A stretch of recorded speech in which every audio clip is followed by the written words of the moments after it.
When I got to know about the statistics कि exactly क्या scenario था, तो मेरी आंखें थोड़ी और खुलती हैं। आफ्टर वर्ल्ड कप भी उसकी परफॉर्मेंस काफी गंदी रही है अल्टीमेटली। कोई एक डिजर्व करता है उसका मतलब ये नहीं कि दूसरा बंदा डिजर्व नहीं करता, स्पेशली इन दिस केस। किस बेसिस पे आप किस कंट्री का अवार्ड कर रहे हो? If you can't accept this, then keep crying. There's no point in it. Now इस पे भाई चढ़ना मत, थोड़ा बात सुन लो मेरी, क्या कहने वाला हूं मैं।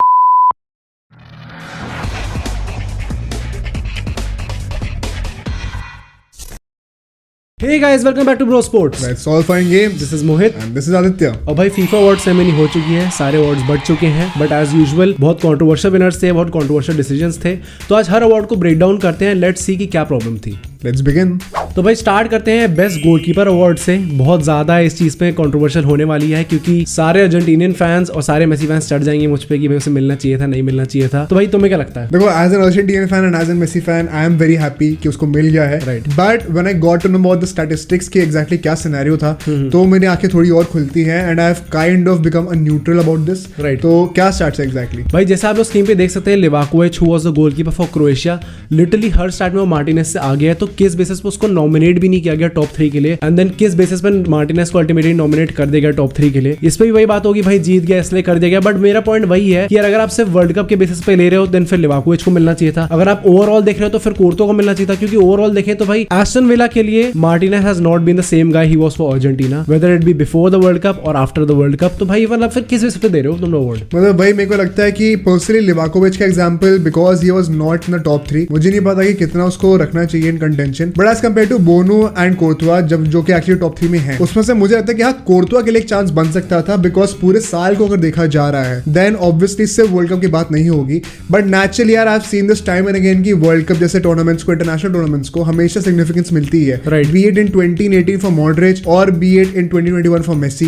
अभी इस साल भी हमने देखा ही है, तो I am like kind of neutral about this. Coming on to our next point which is FIFA pro world 11, जो कि this is literally absolute joke. 3-3-4 की फॉर्मेशन खिलाई गई है। मतलब आप मेरे को एक टीम बता दो जिसने एक्चुअली में ये प्रैक्टिकली इंप्लीमेंट किया। ये तो बदतमीजी है भाई, 3-3-4 कौन सी फॉर्मेशन होती है? दिस इज बेसिकली दैट कि आपको बस फॉरवर्ड भरने तो आप भरते ही जा रहे हो। फॉरवर्ड हमने देखा कि मेसी मिल गया डिजर्वेडली, एम्बापे मिल गया डिजर्वेडली, बेंजेमा मिल गया डिजर्वेडली। अगर आपको हालैंड रखना है तो आई काइंड ऑफ थिंक कि उसकी जगह तो फिर विनीशियस जूनियर भी आ सकता था, considering the kind of season he had last season. Champions league जीत गया 42 गोल कंट्रीब्यूशन से, तो किस बेसिस पे विनीशियस जूनियर नहीं आया? इवन इफ वी से कि भाई कोर्तुआ जो है, हम बात कर रहे हैं कि कोर्तुआ को मिल सकता था द बेस्ट कीपर, आपने दिया मार्टिनेज को। देन फीफा प्रो वर्ल्ड 11 में मार्टिनेज नहीं है, आपका बेस्ट कीपर जो है वो फीफा प्रो वर्ल्ड 11 में नहीं है। क्या सेंस बन रहा है इस चीज का? मेरी मर्जी। और भाई डिफेंडर्स 3 थे, उसमें से सिर्फ एक ही प्रॉपर डिफेंडर है, बाकी तो फुल बैक्स हैं, जो Cancelo and Hakimi. And even हम डिफेंडर की बात करें, डिफेंडर कौन सा कुछ खास नहीं है वनडे के लिए। हां, like I don't think he also deserve to be after the season that he had, the last season that he had. तो बहुत कंट्रोवर्शियल है for sure. Midfield I was satisfied, but हां भाई ये बात बिल्कुल हजम नहीं होती है। Now moving on to our next point which is FIFA the best coach. अब इसमें मैं कुछ ज्यादा वैसे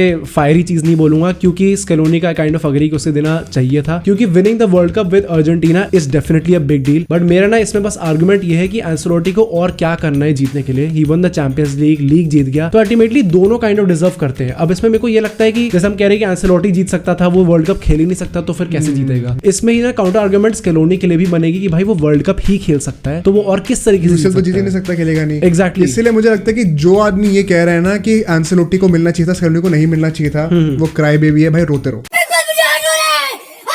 ये आर्गुमेंट तुम दोगे मुझे कि हाँ दोनों डिजर्व करते थे इक्वली, कोई एक डिजर्व करता है उसका मतलब ये नहीं कि दूसरा बंदा डिजर्व नहीं करता, specially in this case both were equally deserving. इसमें best solution would have been कि भाई एक इंटरनेशनल कोच रख लो, एक क्लब कोच रख लो, but that is probably not feasible. I understand FIFA's perspective, क्योंकि अगर ये बात आ गई ना तो फिर लिटरली हर अवार्ड सेरेमनी में ये बोला जाएगा, हर कैटेगरी में बोला जाएगा। मेंस बेस्ट प्लेयर में बोल दिया जाएगा कि इंटरनेशनल रख दो, एक क्लब वाइज रख दो, तो वो उस भसड़ में पड़ना ही क्यों है? आई फील कि क्योंकि वर्ल्ड कप 4 साल में एक बार होता है, if you are winning it, specially Argentina का जो सीन था, यू विल गेट इट। मतलब इसमें तुम जितना रो लो, डिबेट कर लो, उसको ही मिलेगा। आई फील कि स्केलोनी को मिला तो ये नहीं कि एंसेलोटी डिजर्व नहीं करता था, but then again you can't take it away from Scaloni भाई। वो जिस तरह का रिकॉर्ड रख रहा है, he has literally lost just 1 match in the last 3 years for Argentina, and I think this was very rightfully deserved. Now coming on to our next award which is भाई FIFA the best fans award. अब ये क्या चीज थी मेरे को कुछ समझ में नहीं आया कि मतलब किस बेसिस पे आप किस कंट्री का अवार्ड कर रहे हो, या फिर जैसे हमने देखा कि भाई जापान और अर्जेंटीना के पूरे फैन बेस थे, एंड उसको फिर एक बंदे से कंपेयर किया जाता है जो कि सम 1600 किलोमीटर चल के आया था वर्ल्ड कप देखने, तो किस बेसिस पे अवार्ड हो रहा है और ये कैसे कंटेंशन में कैसे? मतलब पूरी कंट्री के फैंस सिर्फ एक अकेले फैन को तुमने बढ़ा दिया. It is very unfair on that one fan. Also जो बंदा जीता, अर्जेंटीना के फैंस जीते अल्टीमेटली, तो जो बंदा आया था, जो अंकल आए थे, वो किस बेसिस पे सिलेक्ट हुए वो भी कुछ नहीं पता मेरे को. I don't have a problem with the award personally. It is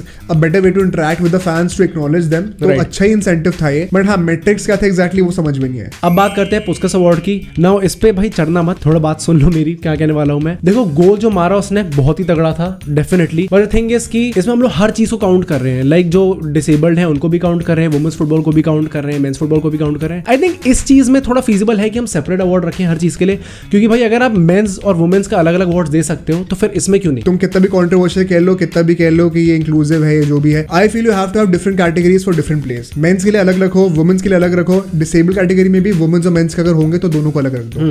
but सबको मर्ज करके फालतू में एक अवार्ड दे रहे हो, इसमें पता है क्या है? I think it is unfair to that guy also. हां, एग्जैक्टली. क्योंकि कई लोग अब ट्रोल कर रहे हैं कि भाई उसको सिंपैथी में दे दिया, which is not true. I think that goal was amazing and absolutely deserve it. But अगर उसको अपनी कैटेगरी में मिला होता ना, तो उसकी जो क्रेडिबिलिटी होती और जो अप्रिसिएशन होता ऑल अराउंड द वर्ल्ड, वो कहीं ज्यादा होता, कहीं ज्यादा वैल्यूएबल होता. Exactly. So I request that FIFA must have a different category for main, women and disabled people. उसमें भी जेंडर का तुम्हें करना है डिस्टिंक्शन तो कर दो, but have a different award for everybody. अब बात करते हैं भाई, फीफा द बेस्ट अवार्ड मिल तो गया, बट उसकी जो रैंकिंग्स थी वो कैसी थी? क्योंकि विनीशियस और Lewandowski they were place 11th and 12th. चलो 11th 12th दे दिया, वो भी ठीक है. नाउ द थिंग इज कि माने, नेमार और हुलियन अल्वारेस, ये तीनों उनसे ऊपर थे. भाई किस बेसिस पे ऊपर थे? फर्स्ट ऑफ ऑल, माने लिवरपूल के साथ चैंपियंस लीग फाइनल में पहुंचा, वर्ल्ड कप में ही डिड नॉट प्ले. किस बेसिस पे उसको विनीशियस से ऊपर रखा है? क्योंकि विनीशियस चैंपियंस लीग जीता है एंड वर्ल्ड कप में भी बंदा खेला है एंड कंट्रीब्यूशंस भी ज्यादा रहे हैं, क्वार्टर्स तक आया है. एग्जैक्टली. तो किस बेसिस पे आपने इसको उससे ऊपर रखा? टॉकिंग अबाउट सिंपैथी अवार्ड लग रहा है मेरे को. Exactly. And Lewandowski like last year का सबसे टॉप स्कोरर, किस बेसिस पे रखा उसको? तो भाई एकदम रखा ही नहीं टॉप 10 में. मतलब आपने एक तो बंदे से बैलेंड डोर छीन लिया, उसके बाद आपने इस लेवल पे चले जा चुके भाई, आप तो फिर हर अवार्ड छीनने जा रहे हो उससे. They ask you how you are, you just have to say that you're fine. और यार इवन नेमार, मुझे नेमार का भी यही लगता है कि ठीक है वर्ल्ड कप से पहले अच्छा खेल रहा था, बट उसके बाद से does he really deserve to be in this list before Vinicius Junior and Lewandowski? क्योंकि भाई उससे पहले का सीजन ले लो उसका 2022 का, वो भी खास नहीं था. वर्ल्ड कप के बाद से भी कुछ खास रहा नहीं है. नेमार का जैसे मैंने वही कहा ना कि देखो लास्ट ईयर अच्छा गया नहीं था, वर्ल्ड कप से चलो 2 महीने पहले बहुत अच्छा परफॉर्म किया एकदम बैलेंड डोर लेवल पे. वर्ल्ड कप में ही काइंड ऑफ डिप्ड क्योंकि इंजरी हो गई. वर्ल्ड कप के बाद से he is nowhere to be seen. तो वही बात है कि नेमार भी कितना ही डिजर्व करता है आगे होना. एंड हुलियन अल्वारेस, भाई देखो he was marvelous at the world cup. जो उसकी टीम ने रिक्वायर किया उससे he performed at that level, scored 4 goals. But then again उससे पहले रिवर प्लेट में खेल रहा था वो, तो क्या सेंस बनता है उसको विनीशियस जूनियर से ऊपर पिकअप करने का? Now coming on to a last point which is FIFA the best winner, जो कि मेसी था. Taking nothing away from him, क्योंकि भाई बहुत ही अच्छा परफॉर्म किया उसने वर्ल्ड कप में एंड कोई भी ऐसा और प्लेयर था नहीं जिसने उससे अच्छा परफॉर्म किया हो. तो fully deserved award to Messi. And जो गैप है रोनाल्डो मेसी का वो बढ़ता ही जा रहा है अल्टीमेटली. मतलब यहाँ पे मैं वही कहूंगा कि जो लोग रो रहे हैं वो रोते रहो. अब मैं बोलता हूं तेरे को, मिल मेरे को कई बार. कितने भी जस्टिफिकेशंस देना तुम किसी और के लिए, क्लियरली मेसी डिजर्व करता था. If you can't accept this then keep crying, there is no point in it, क्योंकि वो भी बैलेंड डोर भी जीतने वाला है. बट इसमें बस मैं फीफा से यही कहूंगा कि आपने जो वोटिंग पीरियड एक्सटेंड किया है अगस्त 2021 टू अगस्त 2022 होना चाहिए था. आपने कर दिया August 2021 to December 2022 just to include the world cup. भाई इसमें थोड़ा बैलेंड डोर से फ्रांस फुटबॉल से सीखो. व्हाई आर वी सेइंग कि मेसी ने जो है अगला बैलेंड डोर ऑलरेडी सील कर लिया? बिकॉज जो ये वर्ल्ड कप है वो अगले बैलेंड डोर में काउंट होगा. तो क्या हम ये कह सकते हैं कि काइंड ऑफ बेंजेमा को मिल जाता है ये अवार्ड? क्योंकि बहुत रेयरली ऐसा होता है कि जो बंदा बैलेंड डोर जीत गया उसे फीफा द बेस्ट अवार्ड ना मिले. ऑल्दो ये मेसी के साथ ही हुआ है लास्ट टाइम. 2021 में वो बैलेंड डोर जीता था और फिर लेवेंडोस्की को मिल गया था, तो उसके लिए भी केस बनता है. बट हाँ, to be reasonable I would personally say कि वो क्राइटेरिया उसी साल का होना चाहिए था, कैलेंडर ईयर का, उसको बढ़ाना नहीं चाहिए था. Then probably we could have seen कि बेंजेमा को मिल जाता इस बार, एंड मेसी को जो मिलना था उसका साथ वो मिलता ही मिलता, बस वो अगले साल मिलता along with the बैलेंड door also. तो मेसी से कोई ले नहीं सकता वो अवार्ड. मेसी को मिलना ही था, अभी नहीं मिलता तो कुछ महीने बाद मिलता. हाँ, इसमें ये बात और है कि बेंजेमा को क्या साथ में मिल सकता था, तो उस पे वो थोड़ी कंट्रोवर्शियल चीज रहेगी. इसमें क्या है एग्जैक्टली वो हम डिस्कस कर सकते हैं आगे, आप लोग कमेंट से बता सकते हैं. But all in all Messi winning is 7th FIFA the best along with 7 Ballon d'Ors, potentially 8 very soon. Right. So happy for him, yeah, so deserved. Probably the GOAT, can we say now? Obviously. So that's it for today guys. We hope you like the video. Do like, share and subscribe और bell icon भी दबा देना. और यार हमें comment section में बताओ कि फीफा द बेस्ट जो अवार्ड्स दिए गए हैं क्या ये डिजर्विंग थे? Besides the Twitter, Instagram और Facebook पे भी हैं, तो वहाँ पे चेकआउट कर लेना. And we'll see you guys in the next video.